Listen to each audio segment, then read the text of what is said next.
तो hi guys, आपका स्वागत है मेरे यूट्यूब चैनल विद्या विस्तार में। तो कैसे हैं आप लोग?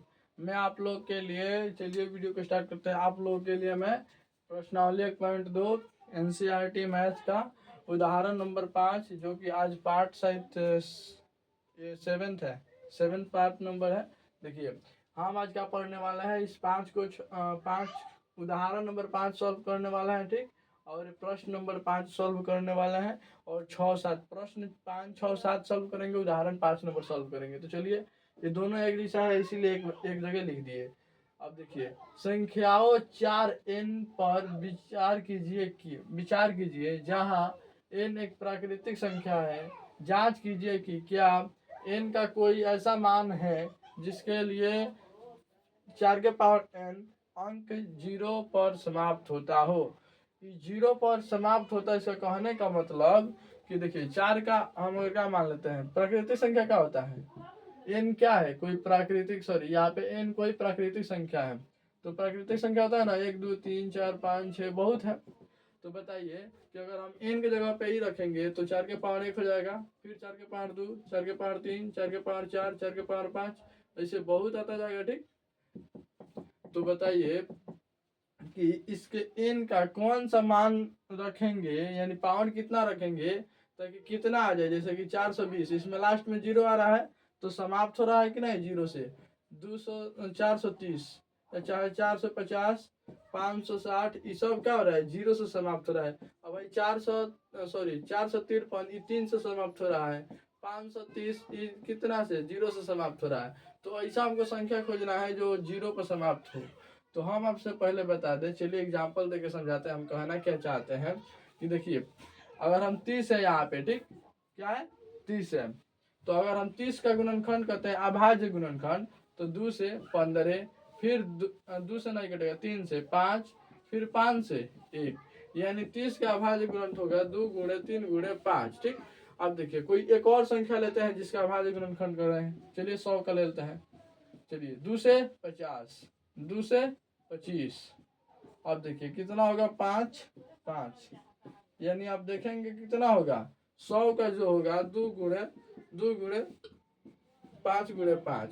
अब हम आपसे कहना क्या चाहते हैं, समझाना क्या चाहते हैं, हम कहेंगे कि किसी भी संख्या 0 पे कब समाप्त होती है। तो देखिए, ये दोनों 0 पे समाप्त हुई है, तो 0 पे समाप्त वही संख्या होती है जिसके अभाज्य गुणनखंड में 2 और 5 होते हैं।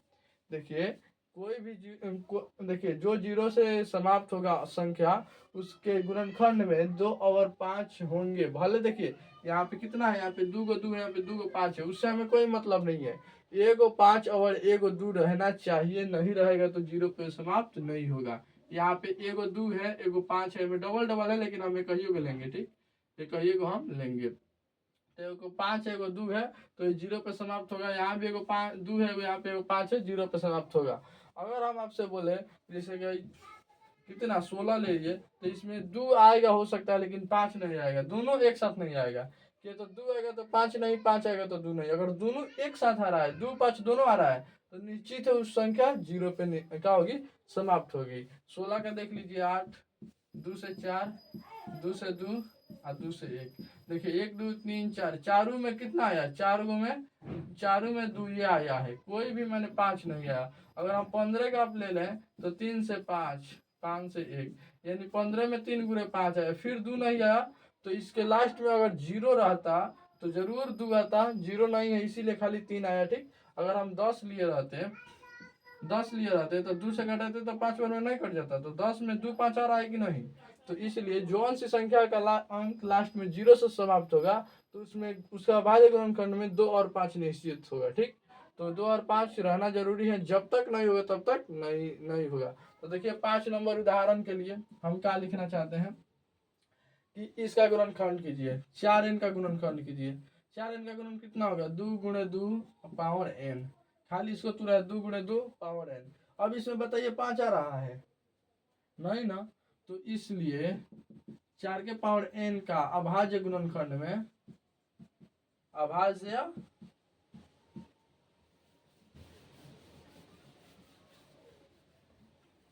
अभाज्य गुणनखंड में 5 उपस्थित नहीं है, इसका मतलब नहीं है। उपस्थित नहीं है, इसलिए इसलिए इसलिए 4 के पावर n किसी भी मान के लिए किसी भी मान पर जीरो किसी भी मान के लिए 0 पर समाप्त नहीं होगा, 0 पर समाप्त नहीं होगा। क्यों नहीं होगा हम आपसे बता दिए, क्योंकि यहाँ पे देखिए गुणनखंड तोड़ने के बाद अगर 2 5 नहीं आता है तो 0 पर समाप्त नहीं होगा। और यहाँ पे अगर 2 5 आ रहा था, इसमें 2 है, अगर 5 आ रहा था तो पक्का निश्चित से होता। और वही देखिए, वही जांच कीजिए कि वही से ये तो बन गया क्वेश्चन, वही क्वेश्चन है। जांच कीजिए कि क्या किसी भी प्राकृतिक संख्या n के लिए संख्या 6 के पावर n अंक 0 पर समाप्त हो सकता है। तो इसको भी जांच कर लेते हैं। 6 नंबर, ये भी 5 नंबर है। देखिए ये कौन सा 5 नंबर है, ये प्रश्न 5 नंबर है। ठीक, तो प्रश्न के लिए 5 नंबर सेम टू सेम वही लिखेंगे। चलिए गुणनखंड करते हैं। 6 के पावर n का गुणनखंड करेंगे 2 गुणे 3 के पावर n। इसमें भी 2 5 नहीं आया तो इसलिए इसका भी क्या होगा, 6 के पावर n का अभाज्य गुणनखंड में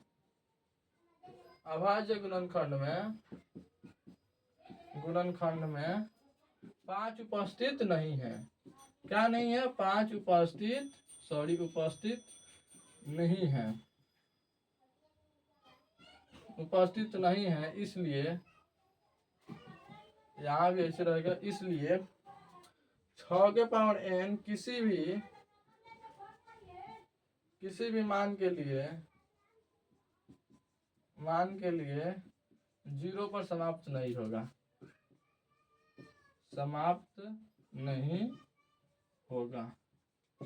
जैसे कि चलिए इसको हम आपको प्रूफ भी कर दें। जैसे यहाँ पे लिया गया है कुछ, आपको 5 लगा, देखिए 4 का 1 होगा पावर 4 होगा, 4 का पावर 2 16, 4 का पावर 3 यानी सोचो का 64 होगा। ठीक, और 4 का पावर 4 यानी 64 में 4 से गुणा कीजिए। 4 चौके 16, 6 चौके 24 गो और एगो 25 गो, 256। और 256 में फिर 4 से गुणा कीजिए तो 4 के पावर 5 आ जाएगा। 6 चौका 24 2, अब 5 चौका 20 2 22 2, 4 2 8 2 10, 1024 आ गया। लेकिन यहाँ तक कहीं भी आपको 0 लौक रहा है, नहीं ना आ रहा है। तो जब इसके गुणनखंड में 2 5 नहीं आया तो इसमें भी 2 5 नहीं आएगा, इसलिए इसमें 0 नहीं आएगा। यहाँ भी गुणनखंड में 2 5 नहीं आया तो इसलिए इसमें 0 नहीं आएगा। क्या 0 पे समाप्त नहीं होगा। अगर 0 आता तो सोच सकते थे 0 पे समाप्त होगा, तो कोई दिक्कत नहीं ना। चलिए बढ़ते हैं नेक्स्ट वीडियो पे। प्रश्न 6 नंबर बनाते हैं, 7 नंबर 8 नंबर बना के आज खत्म कर देंगे 1.2। ठीक,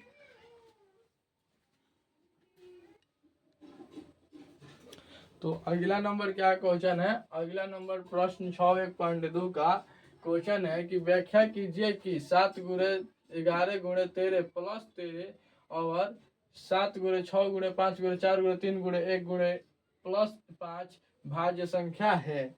तो आप सबसे पहले हम आपको बता दें भाज्य संख्या किसे कहते हैं।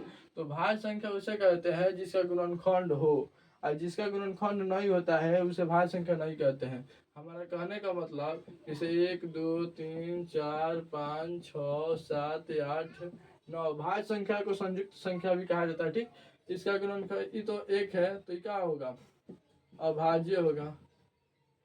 ये वाला क्या होगा, ये भी अभाज्य होगा। देखिए इसका गुणनखंड ज्यादा से ज्यादा कितना होगा, एगो 1 से कट सकता है, एगो स्वयं से कट सकता है। हाई एगो 1 से कटेगा, एगो 2 से कटेगा। हाई एगो कटेगा 1 से, एगो से कितना से कटेगा, हाई 1 से कट सकता है, 1 2 से कट सकता है, 1 3 से कट सकता है। लेकिन हाई 2 से फिर 1 से, तो हाई क्या होगा, भाज्य संख्या होगा, भाज्य संख्या। हाई वाला अभाज्य संख्या होगा। ठीक, हाई भी 5 और 1 से कट सकता है, खाली हाई, तो ये भी क्या होगा, ये भी अभाज्य संख्या होगा। लेकिन इसका कट सकता है 3 2 6 से भी कट सकता है ना, ये 4 से भी कट सकता है। हाँ देखिए 3 6 मतलब 3 6 2 1, उसके बाद हाँ इससे ही कट सकता है। तो इसका 4 हो गया तो ये भी क्या होगा, अभाज्य संख्या हो जाएगा। यानी कहने का मतलब अगर हम एक हटा दे, एक सब में से हटा दे, सब में से एक हटा दे, तो देखिए इसमें जो भी अभाज्य है उसका स्वयं वो अपने आप से कट रहा है। अगर 2 गुणनखंड हुआ किसी का भी तो क्या हो जाएगा, भाज्य हो जाएगा। कोई दिक्कत नहीं ना। तो चलिए आगे इसको ही साबित करते हैं। इसको मान लेते हैं कितना, इसको हल करने के लिए पार्ट 1 मान लेते हैं। ये बराबर कितना मान लेते हैं, 7 गुणे 11 गुणे 13 प्लस 13। अब देखिए हम इसको भाज्य संख्या तभी साबित कर सकते हैं जब इसका गुणनखंड जो गुना करने में 2 को आए। तो ये 13 है तो 13 कॉमन कर ले, दोनों में 13 है तो इसमें से 13 अगर कॉमन करेंगे तो इन तीनों में से तो 13 तो निकल गया, तो खाली है ना बचा। फिर प्लस यहाँ से 13 कॉमन कर लिए तो 1 बचा।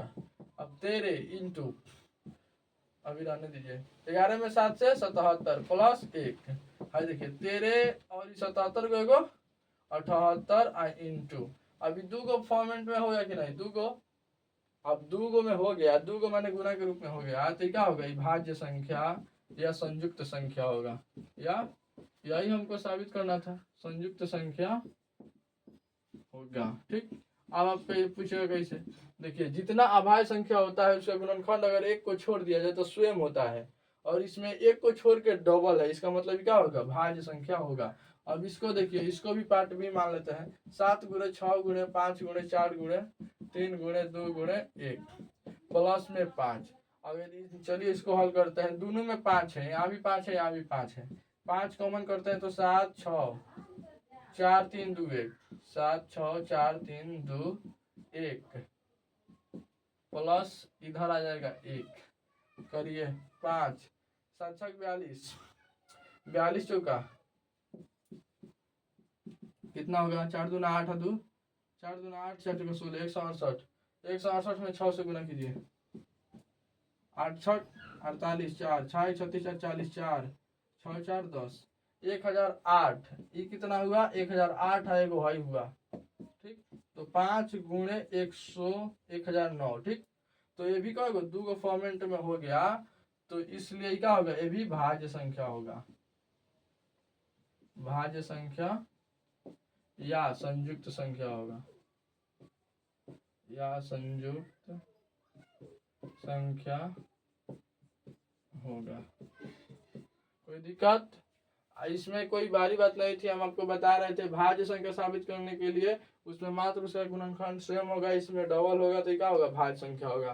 कोई दिक्कत, और मात्र कितना 7 नंबर बताना है, और उसके बाद आपका जो हो गया वो खत्म हो गया आज। ठीक, तो चलिए 7 नंबर भी बता देते हैं। तो देखिए 7 नंबर भी प्रश्न हम लेकर आ गए हैं, लास्ट प्रश्न है 1.2 का। ठीक, अगर ये इतना भारी जितना लग रहा है कि इतना लिखा हुआ है, इतना भारी है नहीं, इसको आप एकदम हल्का है, 2-3 लाइन में बन जाएगा। तो अगर सबसे पहले अगर आप लोग को वीडियो अच्छा लग रहा है तो मेरे चैनल को सब्सक्राइब कर लीजिए। ठीक, और बेल आइकन को ऑल पे जरूर सेट कर लीजिए, और वीडियो को शेयर भी कीजिए। तो चलिए इस वीडियो को, इस क्वेश्चन को देखते हैं। किसी खेल के मैदान के चारों तरफ, चारों ओर एक वृत्ताकार पथ है, मैंने वो मान लीजिए यहाँ पे बुझाएगा, यहीं पे देख लेते हैं। इससे क्या है, वृत्ताकार पथ है। ठीक, क्या है, वृत्ताकार पथ है, कोई डाउट, वृत्ताकार पथ है।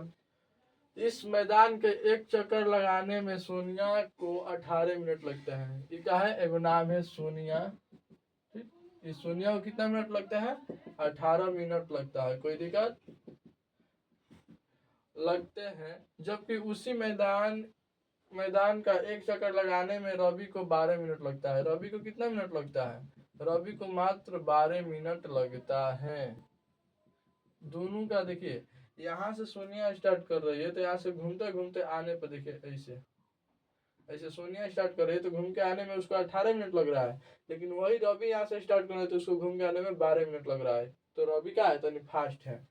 मान लीजिए कि वे दोनों एक ही स्थान पर और एक ही समय पर चलना प्रारंभ करें, तो एक ही दिशा में चलते हैं तो वह दोनों एक ही स्थान पर कब मिलेंगे। यानी देखिए हम कहना क्या चाहता है कि ये मान लीजिए कि दोनों एक ही, यानी दोनों चलना प्रारंभ करें, एक दिशा में चलना प्रारंभ करे और एक ही समय पर चलना प्रारंभ करे, तो बताइए वो कब मिलेंगे। अगर बोले, अगर यहाँ पे सोनिया भी जा रही है, ठीक, और रवि भी जा रहा है, अगर रवि यहाँ पे दोबारा पहुंच गया तो सोनिया तो इधर रह जाएगी, कैसे, उसको 18 मिनट यहाँ पे लग रहा है तो 12 मिनट में वो यहाँ रहेगी और 12 मिनट में ही यहाँ रहेगा, तो नहीं मिल पाएंगे।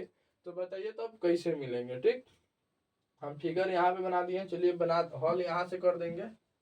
तो सबसे पहले देखिए इसका सिंपल बात, अगर आप एलसीएम निकालेंगे तो बन जाएगा, लेकिन हम थोड़ा सा लॉन्ग कर रहे हैं ताकि आपको समझा सके। ठीक, दूसरा क्वेश्चन भी आए तो समझ सके।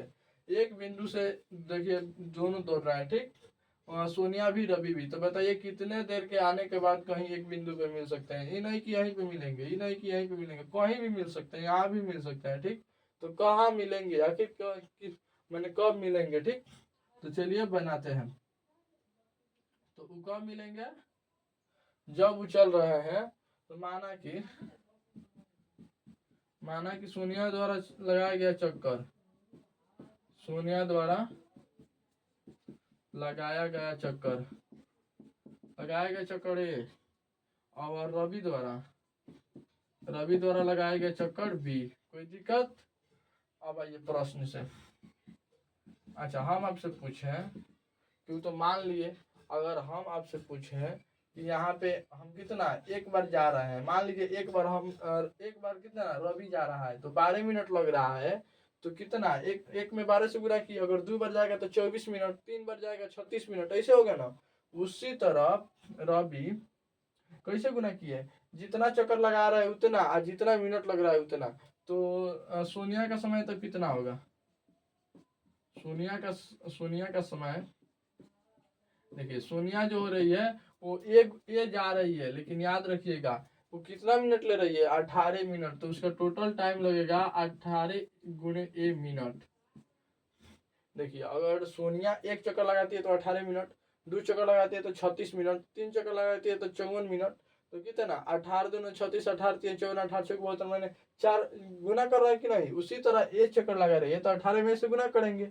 अब बताइए रवि का चक्कर, रवि का समय भले, रवि एक बार में 12 मिनट ले रहा है, अब बी चक्कर लगा रहा है तो 12 इंटू ए 12 इंटू बी मिनट हुआ। ठीक, अब बताइए दोनों एक बिंदु पे मिल जा रहे हैं तो इसका मतलब क्या होगा, समय बराबर लगा है। तो ये दोनों समय क्या है, बराबर है। ठीक, ये दोनों का समय बराबर है, भले आपको दिखाई दे रहे हैं अलग अलग, लेकिन दोनों समय बराबर है। चक्कर भी अलग, दोनों में गुना कीजिए बराबर आएगा, ये भी दोनों में गुना कीजिए बराबर आएगा। तो आप सीधा सीधी कीजिए, इसका और इसका एलसीएम निकाल दीजिए, आपका क्या हो जाएगा, आंसर आ जाएगा। 18 12 का एलसीएम का होगा, चलिए निकालते हैं। 18 का यानी 18 बराबर 2 गुणे 3 गुणे 3 गुणे, चलिए अब आइए 12 का, 2 से 6, 2 से 3, 3 से 1, यानी 12 का होगा 2 गुणे 2 गुणे 3। तो इसमें कौन कौन है, ई वाला और ई वाला। तो एलसीएम इसका क्या होगा, एलसीएम निकालना है। जो कॉमन होता है एक बार, जो कॉमन नहीं होता है उन सबको एक बार 2 फिर एक बार 3। अब गुना कीजिए, 3 दूना 6, 6 3 18, 18 36, कितना हुआ 36, कितना हुआ 36 मिनट। यानी दोनों को लग कितना रहा है, 36 मिनट लग रहा है। इसको भी 36 मिनट के बाद मिल जाएगा, दोनों 36 मिनट के बाद आपस में मिल जाएंगे। 36 मिनट के बाद कितना मिल जाएंगे, लेकिन हमको ज्ञात क्या करना है, चक्कर ज्ञात करना है। तो दोनों एक स्थान पर कब मिलेंगे, कितने चक्कर के बाद। हम चक्कर अभी से 36 मिनट के बाद मिल सकते हैं। ठीक, तो 36 मिनट में ई कितना चक्कर लगाई है और 36 मिनट में ई कितना चक्कर लगाया है। तो 36 मिनट में सोनिया द्वारा 18 दूना 36, यानी सोनिया का चक्कर होगा, सोनिया का कितना चक्कर होगा, 18 में 2 से गुना करेंगे तो 36 हो जाएगा, यानी ये बराबर 2। और यहाँ पे रवि द्वारा, रवि का कितना चक्कर होगा, रवि 12 दूना 24, 12 3 36, यानी कितना, रवि 3 चक्कर लगाएगा। ठीक, और सोनिया 2 चक्कर लगाएगी तो बराबर हो जाएगा। लोग रहा है ये वाला, इधर सोनिया 2 चक्कर लगाएगी, रवि 3 चक्कर लगाएगा, तो आके एक ही बिंदु पे मिल जाएंगे। तो ये क्वेश्चन भारी नहीं था, कैसा लगा आप लोग जरूर बताइए। अगर आप लोगों को कोई डाउट है तो कमेंट में जरूर लिखिए। तो मिलते हैं नेक्स्ट वीडियो में, तब तक के लिए बाय, थैंक यू, अपना ध्यान रखिए और मन लगाकर पढ़ाई कीजिए, बाय।